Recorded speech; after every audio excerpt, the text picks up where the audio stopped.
First நீங்க எதுக்காக கேக்குறீங்கன்னு சொல்லுங்க. நான் எனக்கு பிடிச்ச கண்ட்ரியை சொல்றேன். சும்மா அப்படியே நம்ம 2 பேரும் ஒரு ட்ரிப் போயிட்டு வரலாமேன்னு கேட்டேன். ட்ரிப்னா? எது ஹனிமூன் ட்ரிப் தான். 2 பேருமே அப்படியே ஜாலியாக போயிட்டுலாம்.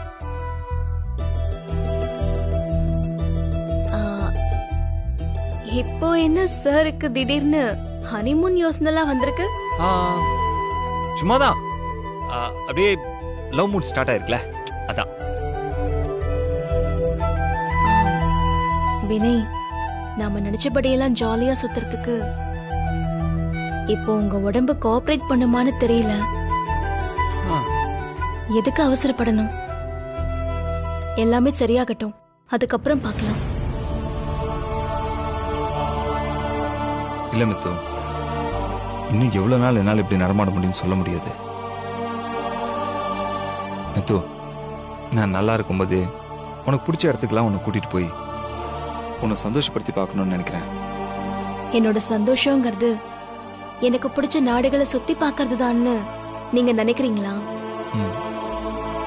எனக்கு தெரியல மித்து, நான் உனக்கு செய்யணும்னு நினைக்கிற எல்லாத்தையுமே நான் செய்யணும்னு ஆசைப்படுறேன். ஆனா இப்ப இருக்கிற நிலைமையில என்னால எந்த நாட்டையும் சுத்தி பார்க்க முடியாது வினய். இப்ப என்னோட ஆசை, சந்தோஷம் எல்லாம் உங்களை பக்கத்துல இருந்து நல்லபடியா பாத்துக்கணும், அவ்வளவுதான். ஏன் இந்த வீட்டில் மட்டும்தான் நீ என் பக்கத்துல இருந்து பாத்துக்க முடியுமா? ஃபாரின்ல எல்லாம் என்ன பாத்துக்க முடியாதா? முடியாது. தாலி பிரிச்சு போட்ட அன்னைக்கு ராத்திரி சின்னதா ஒரு வாக் போயிட்டு வரலான்னு கூப்பிட்டதுக்கே பெரிய ப்ராப்ளம்ல கொண்டு போய் விட்டுருச்சு. இதுல வெளிநாட்டுக்கெல்லாம் போய் ஏதாவது ஆயிடுச்சுன்னா யார் வந்து நமக்கு ஹெல்ப் பண்ணுவா? இனிமே இந்த ஃபாரின் ட்ரிப், ஹனிமூன் ட்ரிப் பத்தி எல்லாம் பேச்சே எடுக்காதீங்க ப்ளீஸ். நீங்க என்ன சந்தோஷமா வச்சுக்கணும்னு நினைச்சீங்கன்னா இங்கேயே அதுக்கு நிறைய வழி இருக்கு. அதுல ஒண்ணு சூஸ் பண்ணுங்க.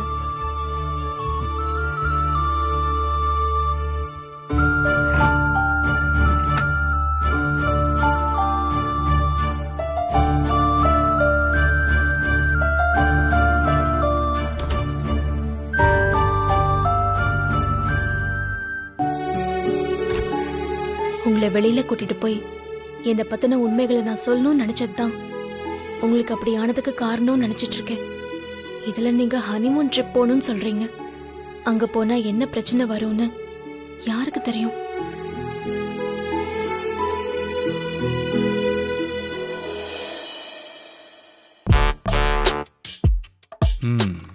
மித்ரா ஒரு முடிவுக்கு வந்துட்டா. இனிமே நம்ம வாக்கிங் போயிட்டு வரலான்னு கூப்பிட்டா கூட வரப்போறதில்ல. வேற வழி என்ன? இந்த வீட்டையே சுற்றி சுற்றி தான் வரணும். இந்த வீட்டுக்குள்ளேயே அவளை எப்படி சந்தோஷமா வச்சுக்க முடியும்?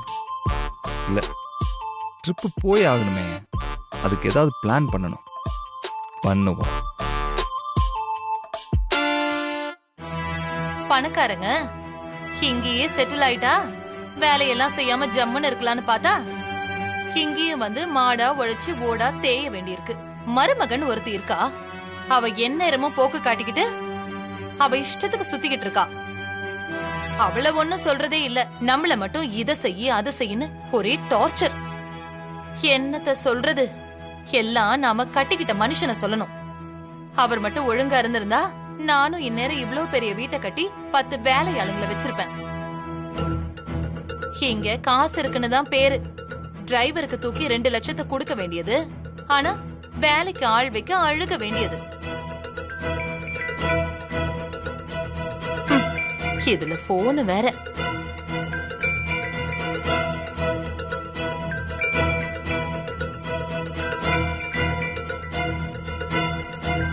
யார் இது?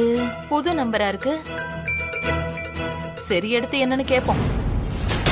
ஹலோ ஹலோ, வசந்தி ஆண்டியா? என்னது வசந்தி ஆண்டியா? ஹலோ, யாருமா நீ? நான் ஒன்னும் ஆண்டிலாம் இல்ல. ஹலோ ஹலோ, வந்துட்டாளு. ஆண்டி ஆண்டி, நான் தாரா பேசுறேன். தாராவா? இவ எதுக்கு எனக்கு கால் பண்றா? ஹலோ, என்னன்னு கேப்போம். ஆண்டி ஆண்டி, லைன்ல இருக்கீங்களா? இருக்கேன். சொல்லு தாரா, நீ எப்படி இருக்க? என்ன திடீர்னு போன் எல்லாம் பண்ணிருக்க? சும்மாதான் ஆண்டி உங்ககிட்ட பேசணும்னு. ஓ சொல்லு தாரா, என்ன விஷயம்? எனக்கு யார நம்புறது யார நம்ப வேண்டான்னு ஒண்ணுமே புரியல ஆண்டி. எல்லாருமே செல்ஃபிஷா இருக்காங்க. ஆமா தாரா, என்ன செய்யறது? எல்லாரும் நம்மள மாதிரியே இருப்பாங்களா? ராமகிருஷ்ணன் அங்கிளோட எங்க அப்பா பிரச்சனை பண்ணதுல இருந்து எங்க அப்பா சரியா சாப்பிட மாட்டேங்கிறாரு, தூங்க மாட்டேங்கிறாரு. தப்பு பண்ணிட்டேன்னு புலம்பிக்கிட்டே இருக்காரு. இதுல என்னமா தப்பு இருக்கு? கேன்சர் வந்த பையனுக்கு யாருதான் பொண்ணை கட்டி கொடுப்பாங்க? அவர் செஞ்சதுல எந்த தப்பும் இல்ல. அவரை முதல்ல கவலைப்படாம இருக்க சொல்லு. இதேதான் ஆண்டி, நானும் எவ்வளவோ சொல்லி பாத்துட்டேன். எத்தனை வருஷம் ஃப்ரெண்ட்ஷிப், அதனாலதான் அவரால் தாங்கிக்கவே முடியல. சரி தாரா, இப்ப இதுக்கு நான் என்ன செய்யணும்னு சொல்ற நீ? அதான் ஆண்டி, நானும் அங்கிள் ஃபேமிலியும் எங்க ஃபேமிலியும் சேர்த்து வைக்கணும்னு எவ்வளவோ ட்ரை பண்ணிட்டேன். ஆனாலும் அது பழைய மாதிரி ஆக மாட்டேங்குது. இது எல்லாத்துக்கும் காரணம் அந்த மித்ரா தான் ஆண்டி. இப்பதான் நீ விஷயத்துக்கே வர. என்னால யார்கிட்டயும் மனசு விட்டு நிம்மதியா பேச கூட முடியல. எப்ப பார்த்தாலும் நந்தி மாதிரி கூடவே இருக்கா. இப்பெல்லாம் அந்த வீட்ல என்ன யாரும் மதிக்கவே மாட்டாங்க ஆண்டி. அந்த மித்ரா வைக்கிறது தான் சட்டமா இருக்கு. அந்த வீட்லயே நீங்க மட்டும்தான் கொஞ்சம் சென்சிபிளான ஆளா தெரியுறீங்க. அதான் உங்ககிட்ட ஹெல்ப் கேட்கலான்னு. என்னம்மா நீ? நானே இந்த வீட்ல ஒட்டிக்கிட்டு இருக்கேன். நான் எப்படி உனக்கு ஹெல்ப் பண்ண முடியும்னு எனக்கு தெரியலையே. எனக்கு என்னமோ அந்த மித்ரா மேல சந்தேகமா இருக்கு. அவ யார் என்னன்னு இது வரைக்கும் தெரியவே இல்ல. திடீர்னு வந்து இப்படி ஒரு தியாகத்தை பண்ண அவளுக்கு என்ன தலையெழுத்தா? அவ கண்டிப்பா ஏதோ ஒரு பிளானோட தான் அந்த வீட்லயே இருக்கா. ஆமா, பெருசா என்ன பிளான்? வினைக்கு ஏதாவது ஒண்ணு ஆச்சுன்னா மொத்த சொத்தையும் சுருட்டிடலாம், அதுதான் பிளான். அவ காசுக்காக தான் இதெல்லாம் பண்றான்னு எனக்கும் தெரியும் ஆண்டி. ஆனா அது நம்ம சொன்னா இவங்க நம்பவே மாட்டேங்கிறாங்க. ஏற்கனவே இதெல்லாம் சொல்ல போய் தான் நான் வேண்டாதவளா ஆயிட்டேன். மறுபடியும் ஆதாரம் இல்லாம போய் எதையாவது சொல்லி நம்ம அடி வாங்கிடக்கூடாது. அதனாலதான். அதனால நான் இங்க இருந்து ஒண்ணுமே பண்ண முடியாது ஆண்டி. நீங்க அதே வீட்ல இருக்கீங்க. உங்களால அவ பண்றது எதையாவது ஸ்மெல் பண்ண முடிஞ்சா எனக்கு கொஞ்சம் சொல்றீங்களா ஆண்டி ப்ளீஸ்? அப்ப என்ன இந்த வீட்ல இருந்துகிட்டு உனக்கு ஸ்பை வேலை பார்க்க சொல்ற, அப்படிதானே? ஐயோ ஆண்டி, அப்படியெல்லாம் இல்ல. மித்ரா நல்லவே இல்லைன்னு ப்ரூவ் பண்றதுனால எனக்கு என்ன ஆக போகுது சொல்லுங்க? என்ன, நான் பழைய மாதிரி அந்த வீட்டுக்கு வந்து போக முடியும், அவ்வளவுதான். ஆனா இதனால உண்மையா பலனடைய போறது நீங்க தான். அது மட்டும் இல்லாம நம்ம ஃபேமிலிக்கு ஒருத்தர் கெட்டது நினைச்சா அதை தடுக்க வேண்டியது நம்ம கடமை இல்லையா? நீ சொல்றதெல்லாம் பார்த்தா சரியா இருக்கிற மாதிரி தான் இருக்கு. ஓகே தாரா, ஏதாச்சும் விஷயம் தெரிஞ்சா நான் உனக்கு கண்டிப்பா சொல்றேன். சூப்பர் ஆண்டி, ரொம்ப தேங்க்ஸ். அப்ப இனிமே நம்ம அடிக்கடி பேசலாம். கண்டிப்பா பேசலாம், நிறைய பேசலாம். ஓகே ஆண்டி, நான் வச்சிடுறேன்.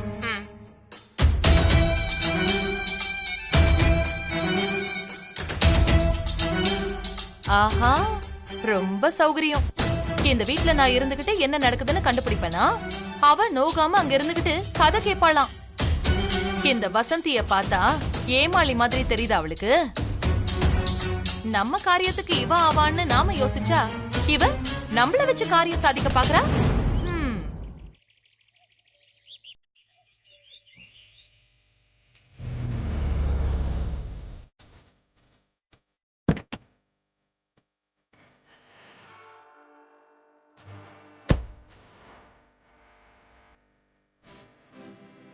சார், மேடம், யாராவது இருக்கீங்களா? யாருங்க? என்ன விஷயம்? இது மித்ரா வீடு தானே? ஆமா. நீங்க யாரு? மித்ரா சம்பந்தமா உங்க கூட கொஞ்சம் பேசணும்.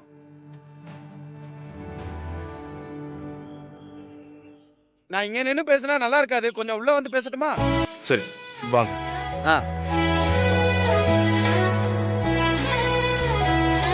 வணக்கம். வணக்கம். சொல்லுங்க, என்ன விஷயம்? சார், என் பேரு கல்யாண சுந்தரம். மஞ்சள் குங்குமம்ன்ற பேர்ல ஒரு மேட்ரிமோனி வச்சு நடத்திக்கிட்டு இருக்கேன். ஓ, கல்யாண புரோக்கரா? மேடம், என்ன மேடம் இப்படி கல்யாண புரோக்கரா இன்டீசென்ட்டா சொல்றீங்க? நான் மேட்ரிமோனியோட ஓனர் மேடம். கிட்டத்தட்ட 500 ஜோடிகளுக்கு இல்லற வாழ்க்கையை அமைச்சு கொடுத்துருக்கேன். சார், நான் உங்ககிட்ட கொஞ்சம் விலாவரியா பேச விரும்புறேன். கொஞ்சம் உட்கார்ந்து பேசலாமா? வாங்க.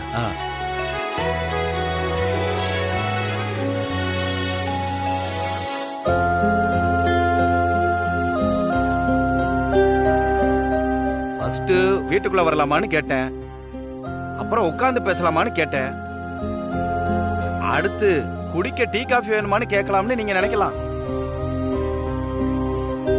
அத மட்டும் நான் கேட்கவே மாட்டேன். சம்பந்தம் கன்ஃபார்ம் ஆகுற வரைக்கும் சம்பந்தப்பட்ட வீட்ல கை நினைக்கிறது இல்லைன்னு நான் ஒரு ஃபார்முலாவே வச்சிருக்கேன். சரி, நான் நேரடியா விஷயத்துக்கே வர்றேன். மித்ராவுக்கு கைவசம் ஏதாவது மாப்பிள்ளை இருக்கா, இல்ல பிரத்தியாரில ஏதாவது பார்க்கணுமா? முதல்ல எங்க குடும்பத்தை பத்தி மித்ராவை பத்தி டீடைல்ஸ் கொடுத்தது யாருன்னு சொல்லுங்க, மத்ததெல்லாம் அப்புறம் பேசிக்கலாம். அது என் தொழில் ரகசியம், வெளியில சொல்லக்கூடாது சார். எல்லா ஊர்லயும் எங்களுக்குன்னு சில ஆட்கள் இருக்காங்க. கல்யாண வயசுல இருக்கிற ஆணா இருக்கட்டும் பெண்ணா இருக்கட்டும், அவங்க தகவல்களை எங்களுக்கு கொடுத்துருவாங்க. நாங்க அவங்கள நேரடியா சந்திச்சு எங்களோட சேவைகளை நாங்க விரிவா சொல்லிடுவோம். அவங்களுக்கு எங்க மேல நம்பிக்கை வரும் பட்சத்துல எங்க சேவையை அவங்க பயன்படுத்திப்பாங்க. ஒரு ஆணுக்கும் பெண்ணுக்கும் இல்லற வாழ்க்கை அமைச்சு தர்றத நான் புண்ணியமா நினைச்சு பண்ணிக்கிட்டு இருக்கேன். நீங்க என்ன முழுசா நம்பலாம். உங்க பொண்ணு பேரு மித்ரான்றத தவிர வேற எதுவும் எங்களுக்கு தெரியாது. உங்க பொண்ணு என்ன படிச்சிருக்கு, மாநிறமா சிகப்பா உயரமா குள்ளமா எதுவுமே தெரியாது. என் கையில கொஞ்சம் வரன் இருக்கு, அதுல வேணா கொஞ்சம் பாருங்க. உங்க பொண்ணுக்கு பொருத்தமான வரனா பார்த்து சொல்லுங்க. எந்த பையனை பிடிச்சிருக்கோ அந்த பையனை பத்தின முழு விவரத்தையும் நான் உங்களுக்கு தரேன். அதுவும் ஓகேனா ஜாதகத்தையே எடுத்து நான் உங்களுக்கு தரேன். பொருத்தம் நல்லா இருந்துச்சுன்னா வாங்க மாப்பிள்ளைய போய் நேரடியாவே பாப்போம்.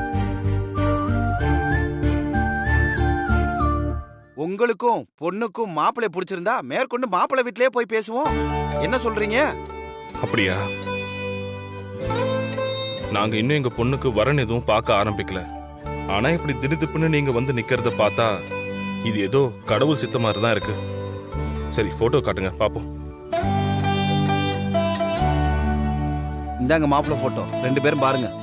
பிடிச்சிருந்தா சொல்லுங்க. தள்ளுங்க.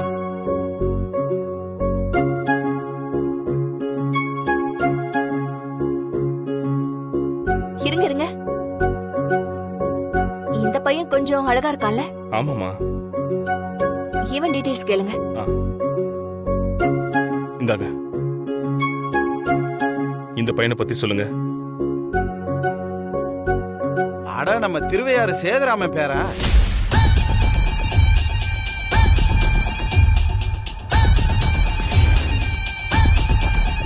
சென்னையில தானே வேலை செய்யறாரு. அப்படியா? உங்க பொண்ணுக்கு ரொம்ப பொருத்தமா இருப்பாரு. அப்பு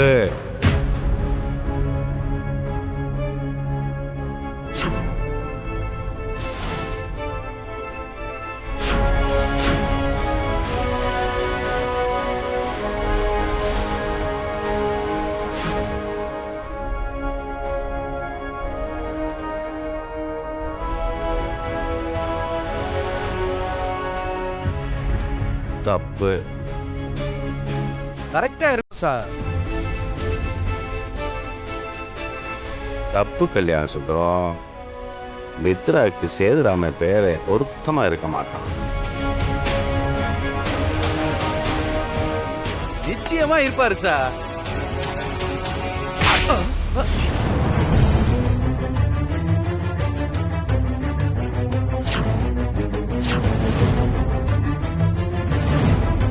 இந்த உலகத்திலேயே மித்ராவுக்கு மனப்பொருத்தமான மணாளன் இந்த குணாளன் தான்.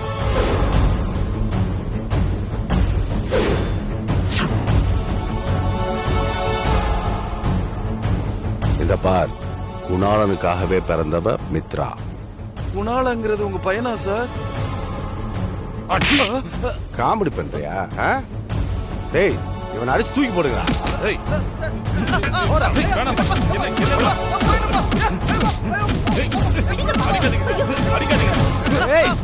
தூக்கி வெளியே போடுங்கடா.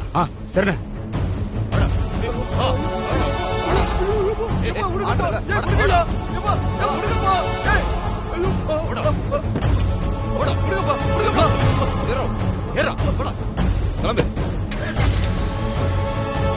ராஜேந்திரன், இப்படி வாங்க.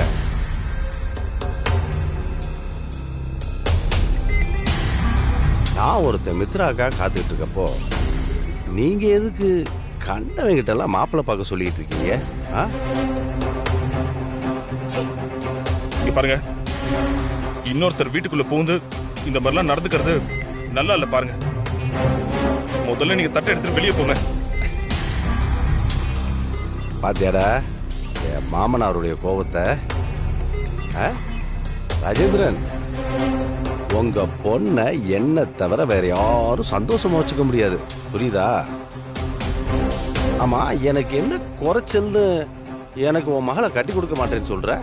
எனக்கு என்ன வசதி இல்லையா, வாலிபம் இல்லையா? சொல்லு, என்கிட்ட என்னப்பா குறைச்சல கண்ட நீ? என்ன குறைச்சலா? 7 கழுத வயசாச்சு, உனக்கு ஏன் பொண்ணு வேணுமா? உனக்கும் என் பொண்ணுக்கும் ஏன் நீ வச்சாலும் எட்டுமா? நீ எல்லாம் ஒரு மனுஷனு தட்ட தூக்கிட்டு வந்து நிக்கிற. மாமியாரே, அதெல்லாம் நீங்க பேசக்கூடாது. முன்னாடி கொஞ்சம் முடி கொட்டிடுச்சுன்னா கலவன் ஆயிடும்னா. கல்யாணம் நடந்த நாள்ல இருந்து கரெக்டா 10வது மாசம் உங்க கையில பேரம் பேத்திய கொண்டு வந்து கொடுக்கறதா இல்லையான்னு மட்டும் பாருங்க.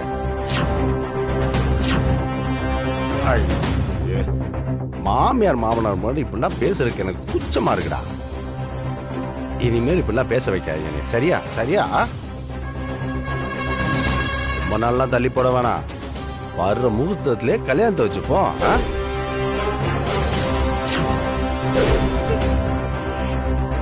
உங்களுக்கு ஒத்த பைசா செலவு இல்ல, மொத்த செலவும் இந்த மாப்பிள்ளையுடைய தான். மாமா, முதல்ல இந்த தட்டை வாங்கிக்கோங்க. இங்க பாருங்க, இதெல்லாம் நல்லதுக்கு இல்ல, நீங்க கிளம்புங்க. என்ன ராஜேந்திரா, எல்லாத்தையும் மறந்துட்டியா? ஒழுங்கா தட்டை வாங்கிக்கோ, இல்ல ஏய் மாமா தட்டை வாங்குறது ஹெல்ப் பண்ணுங்கடா.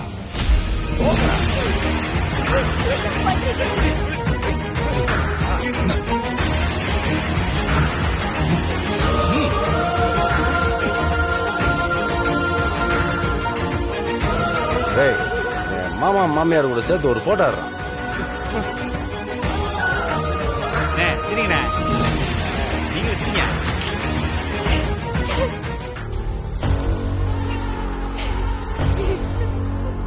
சந்தோஷம், மகிழ்ச்சி, நல்லபடியா நிச்சயத்தை முடிஞ்சிருச்சு. அடுத்து கெட்டி மேளம்தான். ஓகே, நீங்க ஒன்னும் கவலைப்பட வேண்டாம், எல்லாத்தையும் நான் பாத்துக்கிறேன். நீங்க ஜாலியா இருங்க. பார்க்குமா? வாழ்க வளமுடன். நன்றி, வணக்கம். வாங்கடா. சரி.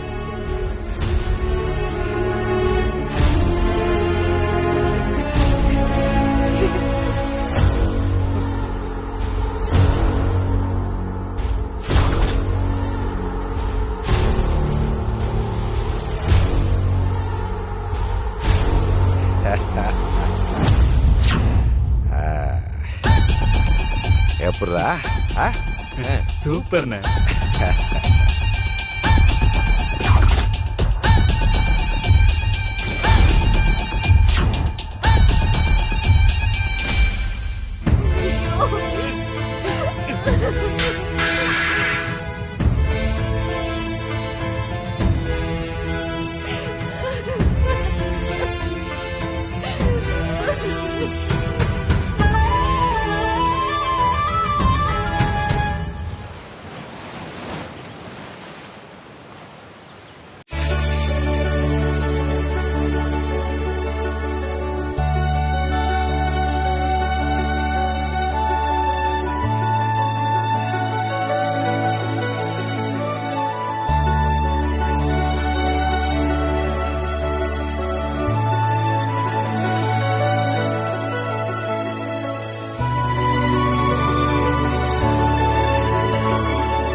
மித்து, இங்கதான் இருக்கியா? நான் உன்னை எங்கெல்லாம் தேடிட்டு இருக்கேன் தெரியுமா? இங்க இருக்கிறவளை எங்கெல்லாமோ தேடினா நான் எப்படி கிடைப்பேன்?